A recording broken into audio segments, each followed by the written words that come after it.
2012년 겨울, 뉴스는 없었습니다.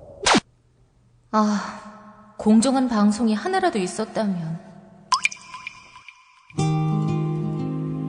지금부터 씨를 뿌리고 물을 부어주세요. 조합원 가입으로 할 수 있습니다. 국민TV는 2016년 총선, 2017년 대선 가장 강력한 공정방송이 되겠습니다. 민주주의의 가장 확실한 투자, 국민TV. 포털 사이트에서 미디어 협동조합 국민TV를 검색하세요. 비평을 비평하는 남자 서영석. 그가 바라본 세상. 사설과 칼럼을 통해 오늘을 짚어본다. 서영석의 라디오 비평.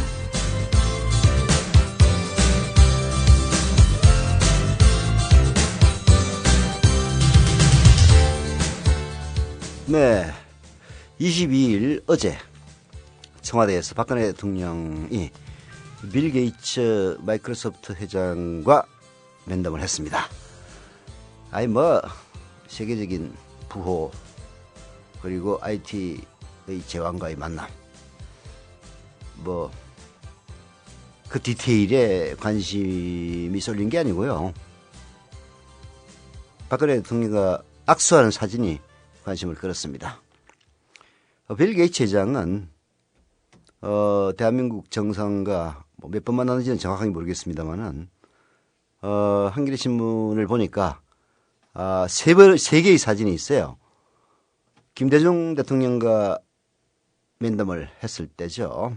아무래도 1997년 이후니까 꽤 오래된 옛날입니다.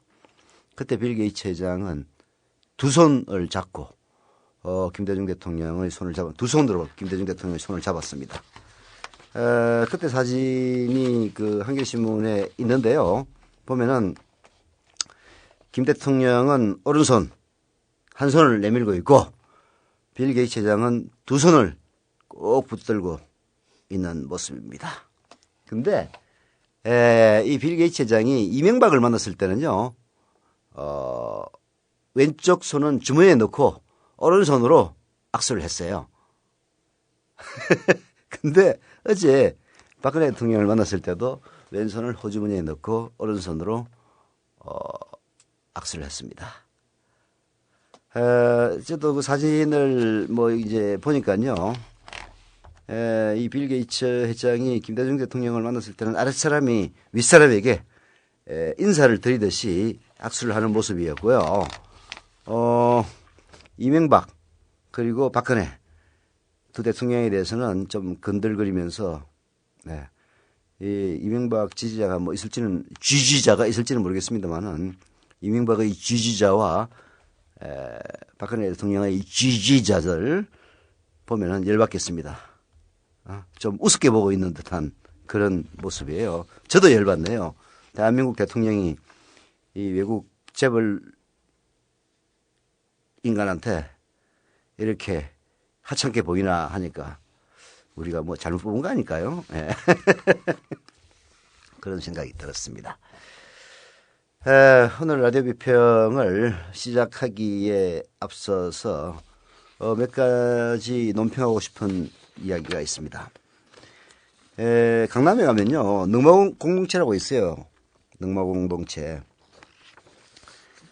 강남에는 어울리지 않는 능마주의들의 모임인데 주로 그 나이 많은 여성분들이에요.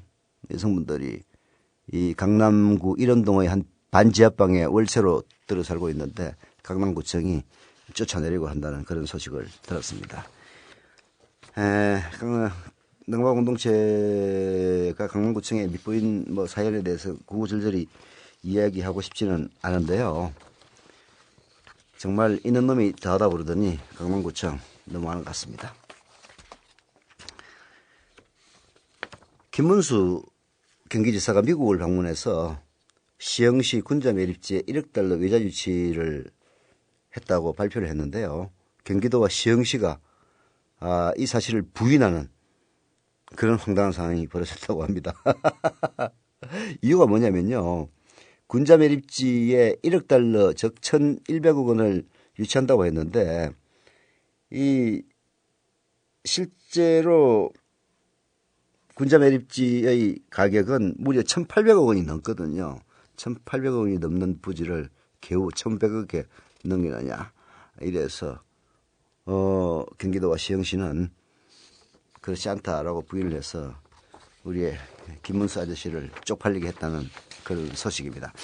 제가 왜 이 얘기를 하느냐면요. 그나마 새누리당의 차세대라면은 지방자치단체 장을 하는 사람이 이제 유력하죠, 보통. 야권에는 안철수 그리고 문재인 두 사람이 있다고는 하지만은 언제나 박원순 서울시장이 대권 후보로 거론이 됩니다. 예, 마찬가지로 새누리당에서는 경기도지사를 하고 있는 김문수 그리고 경남지사를 하고 있는 홍준표가 지금 요즘 야심차게 김문수에게 칼을 갈고 있다는 그런 소식도 들려옵니다. 이런 사람 정도가 그나마 이미 마시간 나경원이나 오세훈보다는 그래도 조금 더 뭐 일일 지장이 있다. 이런 얘기가 나돌고 있는데 우리의 김문수 지사 이렇게 개망신을 당하니 어떡하죠? 무대라는 말 여러분 아십니까? 삼국지에 나오는 무대가 아니고요. 김무성을 무대라고 그럽니다. 무성대장의 준말이래요. 난 그래서 김정은 대장이라고 줄 알았어. 김무성 씨에 대해서는 뭐 이런저런 말들이 많은데요. 영도에서 국회의원에 당선이 되면은 차기 대선 후보로 도전한다 이런 이야기도 있습니다. 뭐 사실 해봤자 도토리 기적입니다. 지금의 상황은 노무현 대통령 시절 당시 야권에는 이명박, 박근혜, 손학규, 트로이카가 건재하면서 여론조사에서 1, 2, 3위를 휩쓸고 있었던 시절과 흡사합니다. 반면에 그때 여권에는 정동영, 돌아가신 김건태 이런 분들이 거의 지지율 1% 안팎으로 죽을 쏘면서 도저히 뭐 다음 정권은 어떻게 해볼 도리가 없다는 그런 절망감을 안겨준 적이 있는데요. 지금 상황은 그 반대로 되고 있습니다. 지금 야권에는 문재인, 안철수, 박원순 트로이카가 작동을 하고 있고요. 반면에 여권에서는 이렇다 할 주자가 없는 상황입니다. 과연 어떻게 될지 기추가 주목이 됩니다. 자, 라디오 비평 본격적으로 시작을 해볼까요? 함께하고 계신 방송은 정치평론가 서영석 미디어 협동조합 이사가 진행하는 라디오 비평입니다. 예, 내일은 보궐선거가 있는 날입니다. 4월 24일 맞죠? 예. 사전투표라는 제도를 처음으로 도입을 했는데요. 평균 투표율이 뭐 정확하게 기억은 안 납니다만은 한 6% 안팎이 됐나 봐요. 그래서 사전투표가 투표율을 최소한 한 5, 6% 올려줄 수 있다. 이런 얘기가 있었는데요. 그것을 입증하는 그런 첫 사례로 기록될 만합니다. 조금 전에 김무성 무대에 대해서도 얘기를 했는데요. 4월 24일 이번 4월 재보선은 사실 노원병의 안철수 후보가 가장 큰 관심사입니다. 부산 영도의 뭐 김무성이나 또 충북 어디더라 청량인가 그 이왕구는 뭐 새누리당 당선이 확실시 된다고 하니까 참나. 아이고, 이런 상황에서도 새누리당이 당선이 확실시 된다는 이런 얘기나 들어야 한다는 게 참 쪽팔립니다. 뭐 쪽팔리든 말든 현실이니까 일단 넘어가고 현실을 우리가 부인해서는 안 되죠. 현실을 부인하면은 도피밖에 할 게 없습니다. 그래서 이제 내일이 보궐선거의 날인데 노원병에 출마한 안철수 후보에 대해서 딱 한 달쯤 전에 표창원 씨가 쓴 칼럼이 있더라고요. 그래서 이 부분을 제가 간단하게 소개를 해주고 오늘 라디오 비평을 시작할까 합니다. 3월 12일자 칼럼인데요. 당시 그 미국에 갔던 안철수 후보가 귀국을 하면서 4월 재보선에 출마한다고 선언을 했던 그런 시점이에요. 그때 했던 표창원 씨가 안철수에게 던지는 질문 3가지는 한번 내일 선거를 앞두고 한번 짚어볼 만한 가치가 있을 것 같아서 제가 소개를 해드립니다. 이거를 전문을 보시려면요. 경향신문 홈페이지에서 표창원의 단도직입 새정치와 정의로운 정치라는 칼럼을 검색하시면 나옵니다. 마지막 부분입니다. 그저 새롭기만 한 정치인이 아닌 새롭고 정의로운 정치인임을 확인시켜주기 위해서 안철수 후보는 먼저 문재인 후보 측과의 단일화 과정에서 어떤 일이 있었고 왜 중도 사퇴를 했는지 정확하게 설명해야 한다. 둘째, 왜 선거 당일 출국했으며 그 계획은 언제 세워진 것이었는지 정확히 밝혀야 한다. 셋째, 노원병이라는 선거구의 특성에 비추어 자신이 노회찬 전 의원이 표방하는 진보 정치인인지 그래서 그를 대표하겠다는 것인지 아니면 노회찬 전 의원을 지지하지 않는 노원병 주민들의 보수적 기대와 열망에 부응하겠다는 것인지 명확하게 밝혀야 한다. 이 3가지 질문에 대한 답을 내놓지 않은 채 선거를 치르겠다면 안철수는 새 정치를 열 수 있을지는 몰라도 정의로운 정치를 열 수 있으리라고 믿을 수는 없다. 그저 새로운 방법을 사용해 최대한 많은 표를 끌어모으겠다는 구태에 의연한 정치인이 또 한 명 나왔다는 비판에서 자유로울 수 없을 것이다. 라고 지적을 한 바 있습니다. 물론 표창원 씨의 이러한 지적이 100% 올바른 것인지 여기에는 논란의 여지가 당연히 있지만은 이 3가지 질문이 사실 매우 보수적인 그러면서도 우리 사회의 일반화된 보수 자칭 보수들과는 조금은 격이 다른 그런 표창원 씨의 입에서 나왔다는 점을 고려하면은 안철수 후보가 과연 이러한 질문에 지난 한 달 동안 답변을 한 것인지 이런 점들은 노원병 유권자들이 한 번쯤은 새겨봐야 될 대목이 아닌가 하는 그런 생각이 드네요.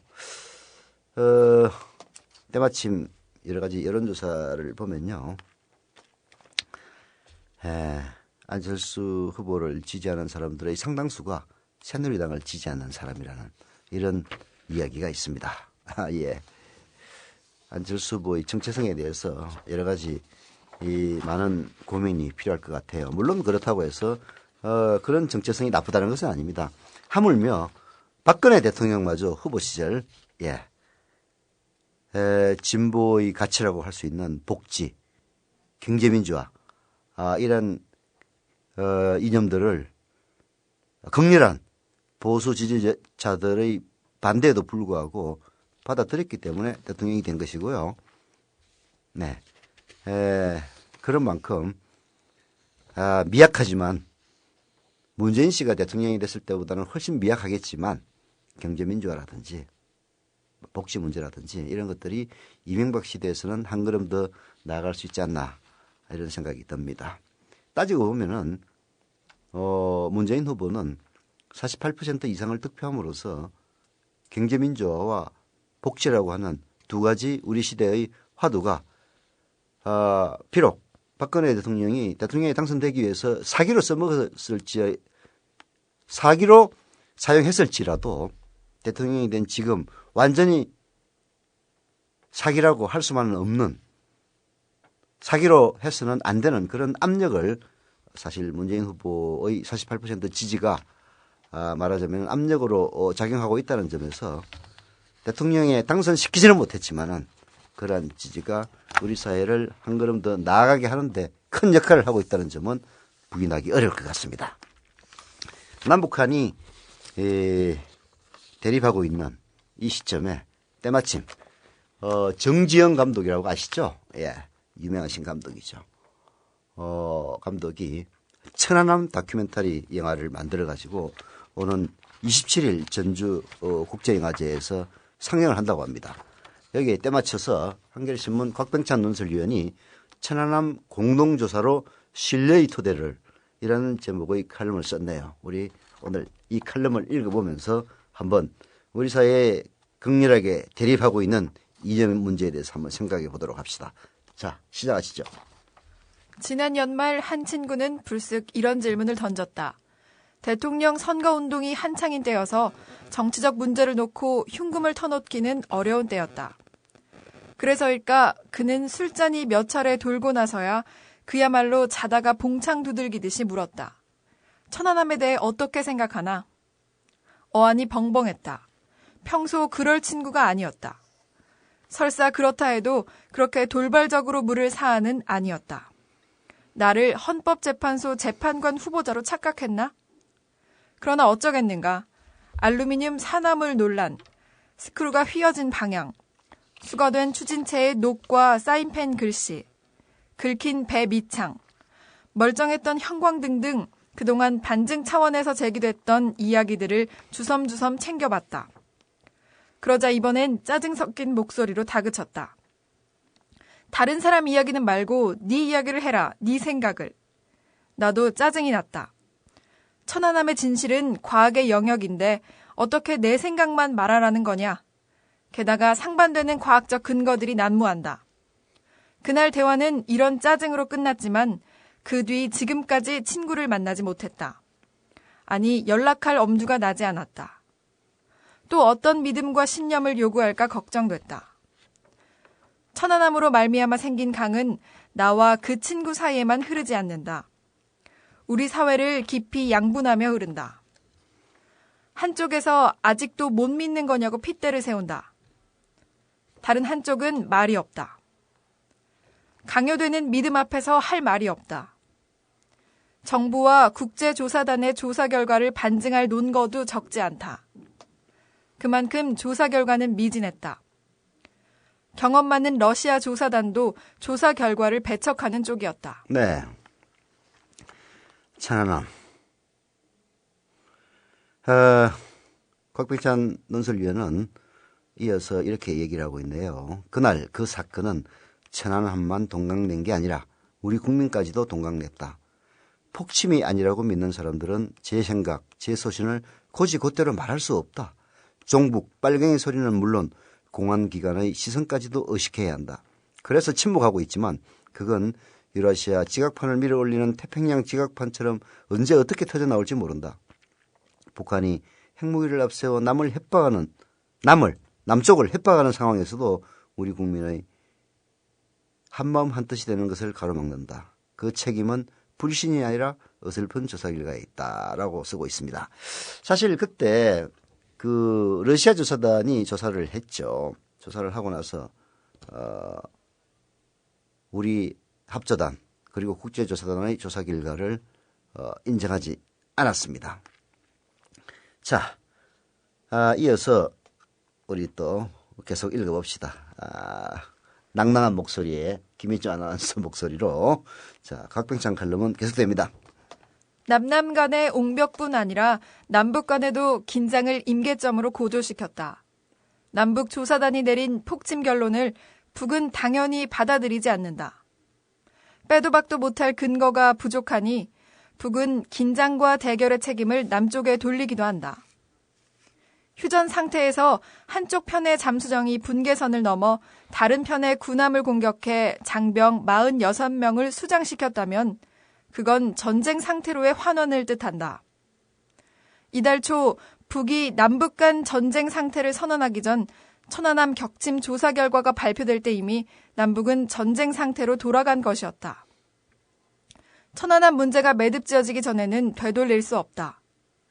정권 말 대화의 물꼬를 트고 싶었던 이명박 정부가 북쪽과의 막후 접촉에서 무엇보다 천안함 사건에 대한 북쪽의 사과를 청하면서 대북 지원을 약속한 것은 이 때문이었다. 네.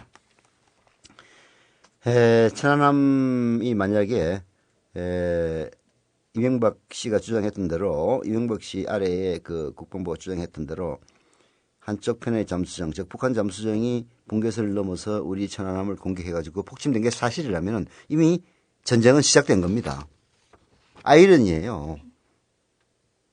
그래서 아니라고 생각하는 사람들이 많은 겁니다. 이 문제는 아까 우리 곽병찬 씨가 논설위원이 이미 지적했듯이 혹시 미군 잠수함이 오포간 게 아니냐.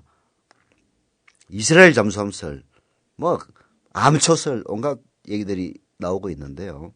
이런 얘기를 하면은 종북, 빨갱이, 그리고 검찰, 국정원, 이런 시선까지 의식해야 되니까 말을 못 하는 거야. 말을. 겁이 나서.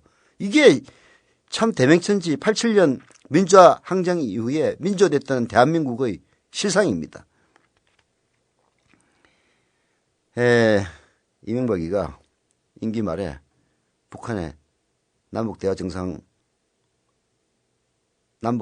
하자고 무슨 그런 식으로 해놓고 무슨 정상회담도 하고 싶었나 봐. 뭐하러 정상회담 하려고 그래.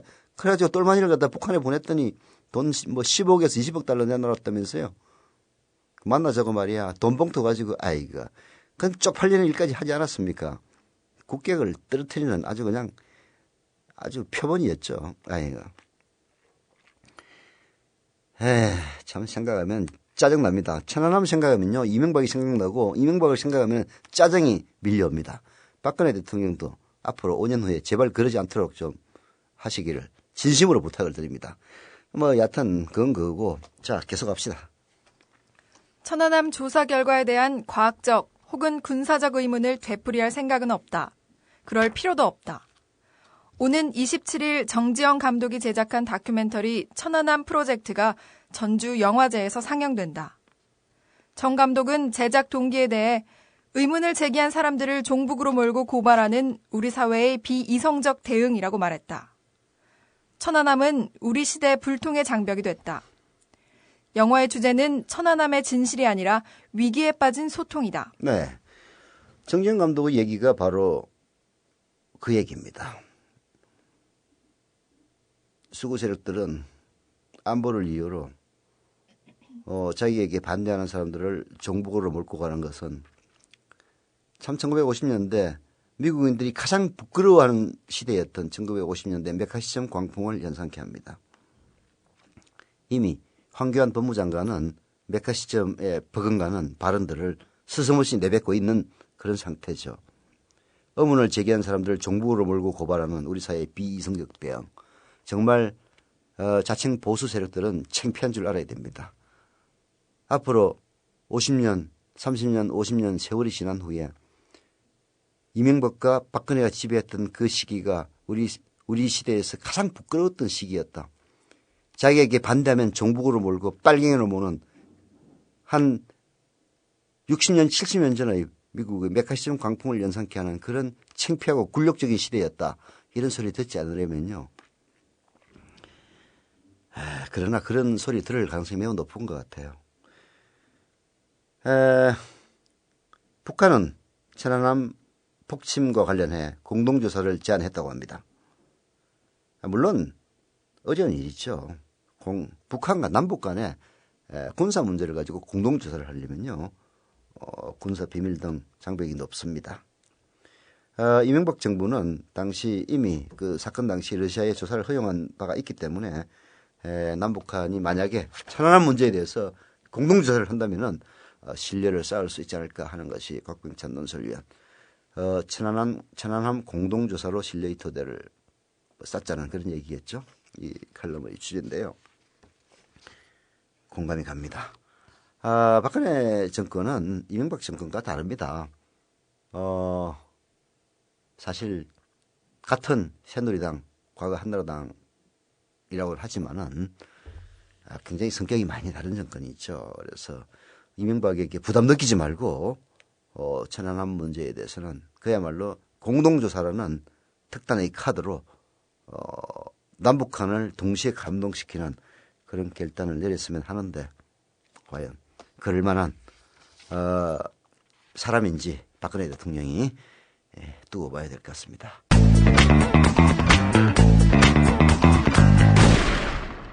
아까도 메카시즘 얘기를 했는데요. 박근혜 정권의 법무장관으로 임명된 황교안 씨, 최근 중앙일보와의 인터뷰에서 이상한 얘기를 했어요. 참다. 무슨 공안 정국이 올 것인지 걱정이 됩니다. 여러모로 우려스러운 황 법무의 기본권 인식.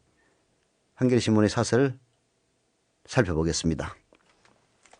황교안 법무부 장관이 최근 현재 우리나라 안보 상황이 한국전쟁과 동서냉전이 벌어졌던 1950년대 미국보다 비교할 수 없을 정도로 위험하다고 말했다고 한다. 그는 중앙일보 인터뷰에서 국가보안법 적용에 대한 질문을 받고 이렇게 말하고는 지금도 인터넷과 소셜 네트워크 서비스를 통해 우리 국가의 존립과 안전을 위태롭게 하는 글들과 자료들이 돌아다니고 있다며 엄정 대처하겠다고 밝힌 것으로 보도됐다. 보도 내용만으로는 어떤 맥락에서 그런 말을 했는지 정확히 확인할 수는 없지만 당시에 미국보다 위험하니 표현의 자유 등 기본권 제한이 필요하다는 취지로 말한 것은 틀림없어 보인다. 네. 인터넷과 소셜 네트워크 서비스를 통해서 국가의 존립과 안전을 위태롭게 하는 글들과 자료들이 돌아다니고 있다는 식의 황교안의 인식은 정말 위험한 인식입니다. 바로 국정원이 이명박의 똘마니 원세훈이 국정원장 하고 있을 때 그 국정원이 댓글 알바단을 조직했던 이유가 뭔지 아십니까? 그 댓글 알바단 이름이 대북심리전단이었어요. 그러면서 그야말로 유머 사이트에 가가지고 문재인 후보를 옹호하는 그런 글들이 나오면 댓글을 써가지고 마이너스 점수나 주고 이런 일을 했단 말이에요. 그래가지고 지금 문제가 되어 있는 것 아닙니까? 김모 씨 뭐 해가지고 29살짜리 여자애가 나와가지고 SNS 소셜 네트워크 서비스에 댓글이나 달고 했던 게 대한민국 국정원 대북 심리전단 국정원 요원 에이전트 스파이 얘들이 우리나라 실상입니다. 그런 마인드를 법무부 장관이 갖고 있다는 얘기에 다름이 아닌데요. 정말 걱정됩니다. 이 정권도 이번에는 대북 심리전단이 아니고 뭘 만들까? 국가보안 심리전단을 만드나? 이렇게 하겠다는 얘기인 것을 들려서 끔찍합니다. 끔찍해요. 자, 사설 계속 읽어봅시다. 박근혜 정부 출범 이후 헌법재판소장과 법무장관 등에 잇따라 공안통 검사들이 중용되면서 법조계 안팎에서 대통령의 인사 배경에 대한 궁금증과 함께 적잖은 우려가 제기되어 왔다. 공안통은 헌법의식이나 인권의식보다는 체제 수호에 경도된 경우가 많아 법조 수장으로서 균형 감각에 문제가 생길 수 있기 때문이다. 자칫 대통령의 통치 철학에 대한 코드 맞추기까지 이루어지면 심각한 편향이 생길 수도 있다. 이런 맥락에서 황 장관의 발언은 여러모로 우려할 만하다. 우선 공산주의에 맞서며 메카시즘이 횡행하던 50년대 미국과 비교하는 것 자체가 적절해 보이지 않는다. 국가 존립과 안전을 위태롭게 하는 글과 자료들이 돌아다닌다는 황 장관의 시작은 시대착오적이다. 남북의 경제적 수준이 엇비슷하고 체제 경쟁이 치열하던 60년대나 70년대나 통할 법한 얘기다. 아직도 글 몇 편에 국가 존립이 위태롭다고 볼 수 있는지 의문이 아닐 수 없다. 북한 내부까지 샅샅이 위성으로 중계되는 시대에 이미 저만치 앞서가고 있는 국민들의 대북인식 수준과도 한참 거리가 있다. 글 몇 편에 국가 존립이 위태로울 수 있다고 보는 그 시각을 갖고 있는 자가 법무장관이라는 게 정말 국격을 떨어뜨리는 일입니다. 이미 사설에서 지적했다시피 북한 내부까지 이미 샅샅이 위성으로 다 물론 이제 북한은 거기에 대비한 건지 아니면 미군의 폭격을 걱정한 것이 지하로 많이 기어 들어가 있긴 합니다만은 그러나 아무리 지하에 기어 들어가 있더라 하더라도 먹을 걸 갖다 운반하고 하는 거 그런 것까지 다 숨길 수는 없단 말이에요. 그러다 보니까 사실 북한의 움직임은 이미 위성으로 샅샅이 드러나고 있다고 해도 과언이 아닙니다. 이미 체제 경쟁에서 북한은 우리에게 훨씬 뒤처져 있습니다. 개성공단을 통해 북한에 매달 600만 개 이상 뿌려지던 초코파이라든지 적십자사라든지 이런 인도적 지원으로 북한에 제공된 쌀, 기타 등등 구호물품으로 인해서 이미 북한 주민들은 남한이 북한보다 훨씬 더 잘 살고 발달해 있는 나라라는 인식이 팽배해 있죠. 이런 시대에 자기 체제를 비난하고 보수의 시각에 맞지 않은 글을 쓴다고 해서 그런 글 몇 편이 국가의 존립과 안전을 위태롭게 한다는 식의 이따위 시각을 갖고 있는 놈이 법무장관을 하고 있다는 건 정말 참 걱정되는 일입니다. 자, 마지막 읽어보죠. 최근 북한의 도발 위협 이후 국민들의 우려가 커진 것은 사실이다. 그러나 그 와중에도 한반도 상황 전체를 냉정하게 인식하며 크게 동요하지 않을 정도로 우리 시민의식은 성숙했다. 한편에선 체제 경쟁이 끝났다고 호언하면서도 북한 변수만 생기면 호들갑을 떠는 극단적 보수 세력의 행태에 법무장관마저 부안해동하는 듯한 모습을 보여선 안 된다. 검찰이 국정원의 정치 개입 사건을 수사 중인 시점이란 점에서도 이번 발언은 부적절했다. 바로 원세훈 국정원이 북한 지령에 따라 인터넷에서 허위 주장을 확대 재생산하는 종북 세력에 대처하기 위해 댓글로 심리전을 폈다고 주장하고 있지 않은가. 자칫 서울중앙지검 특별수사팀에 잘못된 메시지라도 줄까 염려된다. 저는 서울중앙지검 특별수사팀에 잘못된 메시지를 주기 위해서 이 얘기를 한 게 아닌가 하는 그런 생각이 듭니다. 보수신문인 중앙일보 인터뷰를 통해서 이따위 인터뷰를 했다는 것 자체가 법무장관으로서는 정말 부적절한 처신이고요. 정상적인 국가의 법무장관이라면 탄핵감입니다. 우리나라는 비정상적인 국가예요. 여전히.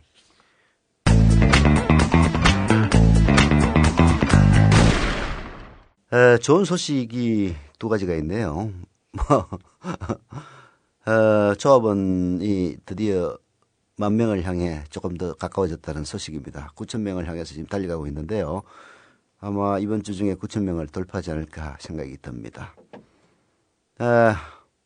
미디어협동조합 국민TV 처음 시작했을 때는 5만 명 순식간에 돌파할 거라고 생각했는데 역시 현실의 벽은 높았습니다. 그렇지만 꾸준히 차분히 한 걸음 한 걸음 나아가고 있습니다. 10,000명이 되는 그날 4월 안에 봤으면 좋겠네요. 또 하나는 이 팟캐스트를 국민TV가 완전히 그냥 싹쓸이를 하고 있습니다. 지금 보니까 뭐 1, 2, 3위를 갖다가 그냥 1, 2, 4위를 국민TV가 하고 있고 20위권 안에는 뭐 전부 국민TV야 보니까 돌풍을 일으키고 있습니다. 5월 6일부터 새로운 스튜디오에서 방송을 하게 되는데요. 새로운 스튜디오에서 방송을 하게 되면 약간의 개편이 있을 겁니다. 뉴스가 보강이 되고요. 아마도 토론도 보강되고 훨씬 더 좋은 내용의 라디오 방송을 볼 수가 있을 것 같습니다. 국민TV 라디오. 물론 국민TV 라디오는 국민TV를 위한 그 첫 출발점입니다. 국민TV를 향해서 열심히 지금 한 걸음 한 걸음 사람도 뽑고 나가고 있는 와중인데요. TV 결과물을 보려면은 너무 시간이 많이 걸려요. 그래서 조금 더 빠른, 그렇다고 해서 라디오가 덜 중요하다는 건 아닙니다. 오히려 인터넷 시대에는 라디오가 더 맞을 수도 있어요. 뉴스타파 같은 그 비디오물보다는 낙홈수가 그 수십 배, 수백 배 더 많은 청취자를 거느렸던 것도 오디오가 인터넷 시대에 더 맞는 그런 특성을 지니고 있기 때문이거든요. 그래서 국민TV 라디오가 전혀 덜 중요하다는 건 아닙니다만은 좀 더 빠르게 성과물을 낼 수 있다는 점에서 시작을 한 것이고요. 자, 이 시험 방송이 5월, 4월로 끝납니다. 끝나면은 방송이 끝나느냐? 그렇지 않죠.